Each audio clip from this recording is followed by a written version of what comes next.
走了。好。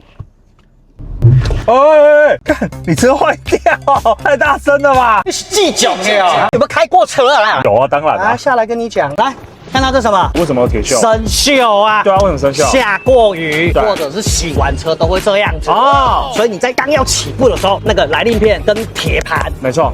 多踩几下，那个锈就掉了。大惊小怪，到底是有亏怪掐爆啦。